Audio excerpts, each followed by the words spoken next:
हरे श्री हरदास। अंतर्यामी गर्भगत संत सुंदरी माई, तुलसी पूजे एक को दो पूजे जाहि। जिस प्रकार एक गर्भवती स्त्री होती है, वो जो कुछ भी खाती है, वो जो कुछ भी पीती है, उससे उसके उदर में पल रहे उसके बच्चे का भी पूर्ण पोषण होता है, उसका बच्चा भी पुष्ट होता है। उसी प्रकार जो संत है ना, उनके हृदय में साक्षात ठाकुर जी निवास करते हैं।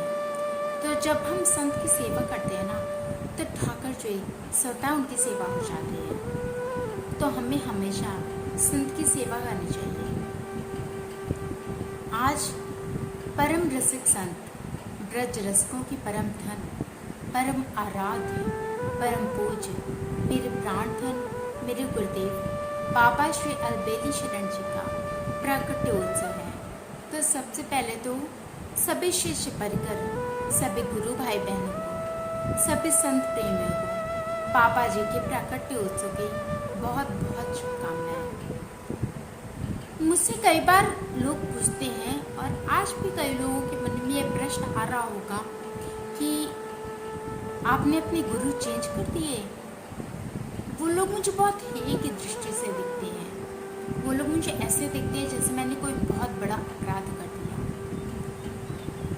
तो आज मैं इसी विषय में चर्चा करना चाहती हूँ। गुरु बदलना और गुरु न बदलना, ये सब ना अज्ञानता की बातें हैं। ये सब बातें केवल वही करते हैं ना जो गुरु को शरीर के रूप में मानते हैं। गुरु शरीर नहीं अपितु तत्व है। गुरु का स्वरूप कैसा है?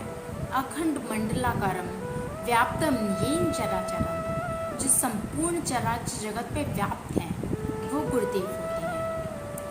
यहाँ भी हैं, वहाँ भी हैं, इनमें भी है, उनमें भी है। वो तत्व हैं, वो हर जगह हैं। गुरु बदले नहीं जाते, बल्कि उनका विस्तार होता है। भक्ति भक्त भगवंत गुरु चतुर नाम वपु एक, ये चारों नाम हैं अलग अलग, लेकिन ये लोग भगवान का ही वांग्मय स्वरूप है ये सब। तो हमें कभी भी गुरु को और भगवान को अलग अलग नहीं मानना चाहिए।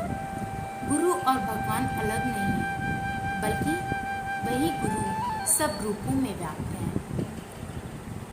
जैसे हम एक बच्चे की बात करें जो स्कूल में पढ़ता है, जो चौथी कक्षा में पढ़ता है, जब तक टीचर्स को ये नहीं लगता कि ये बच्चा लायक है आगे बढ़ने की, तब तक टीचर्स उसको रिलीव नहीं करते, उसको पास नहीं करते।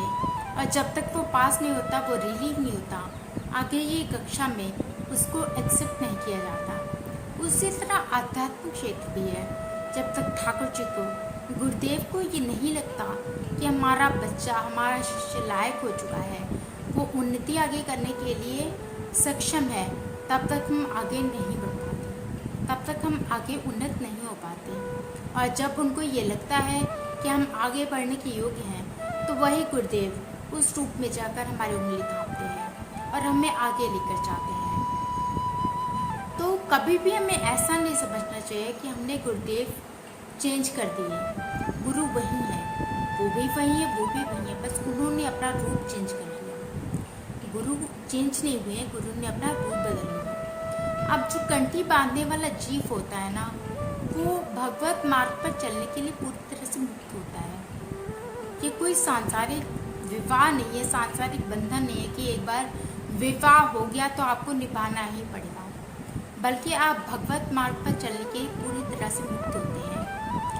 अगर आपने भगवत मार्ग पर चलने के लिए, आगे बढ़ने के लिए, आगे उन्नत होने के लिए गुरुदेव का विस्तार किया है ना, तो परम मंगलकारी है, इसमें आपको दोष नहीं लगता। लेकिन हाँ, यदि आपने सांसारिक वासना के लिए गुरुदेव का त्याग किया है ना, तो फिर आपका पतन निश्चित है। अब जैसे राजा बलि थे, राजा बलि के पास जब भगवान वामन आए और उनसे 3 पग भूमि की मांग की, तो उस समय उनके गुरुदेव शुक्राचार्य जी ने उनको मना किया। और जब राजा नहीं माने ना, तो उन्होंने उनको अभिशाप दिया, तुम ऐश्वर्यहीन हो जाओ। लेकिन क्या प्रभु के लिए, भगवत मार्ग पर आगे बढ़ने के लिए जो उनके गुरुदेव ने उनको अभिशाप दिया कि तुम ऐश्वर्यहीन हो जाओ, तो क्या राजा ऐश्वर्यहीन हुए? नहीं, बल्कि ठाकुर जी ने ऐसी कृपा की कि आज भी वह रसातल पर राज्य करते हैं। उनके पास इंद्र से भी अधिक वैभव है और स्वयं ठाकुर जी उनके राज्यपाल बने, उनके द्वारपाल बने, उनकी सेवा कर रहे हैं। तो जब हम भगवत मार्ग पर आगे चलने के लिए ना गुरु का विस्तार करते हैं ना, तो परम मंगलकारी होता है। वो हमें हमारा पतन नहीं करता है। इसीलिए मैं अगर गुरु को चेंज भी किया ना, तो मैं उसमें कोई अपराध बोध महसूस नहीं करती। देखो, हमने एक चीज़ जानी कि जब हम गुरु का अपराध करते हैं ना, तो हमारा भजन नहीं बन पाता, हम आध्यात्मिक क्षेत्र में आगे प्रगति नहीं कर पाते, हमारा हृदय हमेशा जलता रहता है, हमारे हृदय को कभी शीतलता नहीं मिलती। लेकिन मेरे साथ इनमें से कुछ भी नहीं है। मैं ठाकुर जी की कृपा से आगे भी बढ़ी, मेरा भजन भी बन पा रहा है। तो ये इस चीज़ का पूरा प्रमाण है कि मेरे गुरुदेव वो मुझसे दुखी नहीं है, मुझसे नाराज़ नहीं है, अभी तो मुझसे बहुत खुश हैं और शायद तभी मैं आगे उन्नति कर रही हूँ।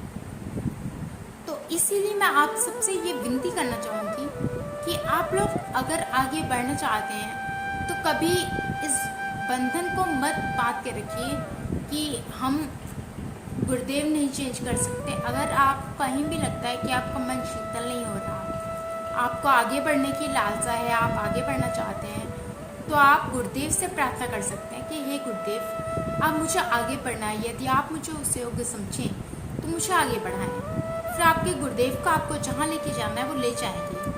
तो इसीलिए कभी भी नहीं आप किसी वैष्णव का अपराधी करते हैं जब आप उसके लिए ऐसी हे भावना अपने मन में रखते हैं कि उसने गुरु बदल दिए, बल्कि ऐसा कुछ भी नहीं होता है। तो इसीलिए ना आगे बढ़िए और बस नाम जप करते रहिए। आपके गुरुदेव को बताइए कि आपकी स्थिति क्या है और आपकी स्थिति के अनुरूप वो आपको फल देंगे, वो आपको आगे लेकर जाके आपको उन्नति के मार्ग दिखाएंगे। श्री कुंज बिहारी श्री हरदास।